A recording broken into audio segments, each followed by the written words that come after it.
Моментално се уште студирам факултет и обврските ми се, значи, и со учење малку, со работа и време за приватен живот. Тоа што го студирам јас, фактички ми е една теорија од мојата работа. Мојата работа ми е пракса. Тоа што го студирам е само теоретски и ми е многу лесно, пошто кога нешто знаеш во пракса, теоретски е многу полесно да го сватиш и да го објасниш. Све започна негдека после Нова година, 2007 година. Дојде дома брат ми и ми даде еден предлог. Дојде и ми вика, истека уште масе договорот, вика, што викаш да земеме да го работиме ние дуќанот. И си викам, зашто да не?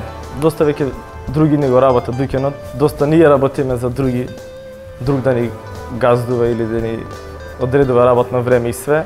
Викам, може. За мене беше малце тешко. За брат ми, пошто беше он веќе уходан во работата, работеше тамо. Највише ангажиран беше брат ми, додека се уходам јас да видам како треба и колку количински треба се нарача. Прво, брат ми ги преземаше тие работи, полека со тек на време, учев и ја и сега немам никаков проблем. Иначе, ако требаше сам да се одлучам, не знам дали би одбрал оваа дејност или би отворил нешто друго. Меѓутоа, вака, кога некој те води, е многу полесно.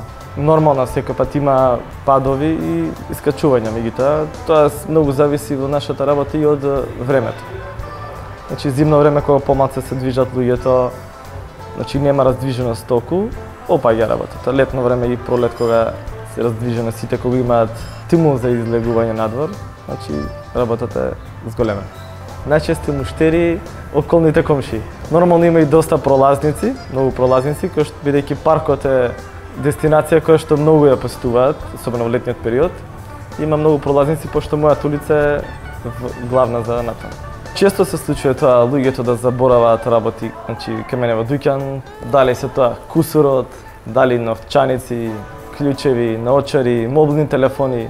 Тие работи носоп се забораваат, дали чадори. Меѓутоа, ние нормално кога ги тргаме на страна и кога ќе дојде да ги побарат, секако дека им ги враќаме или ги гледаме, значи, на камера кој што како е од комшиите кој го заборил, па да го потсетиме и ние, ако случајно заборил каде ги оставили и такви некои работи.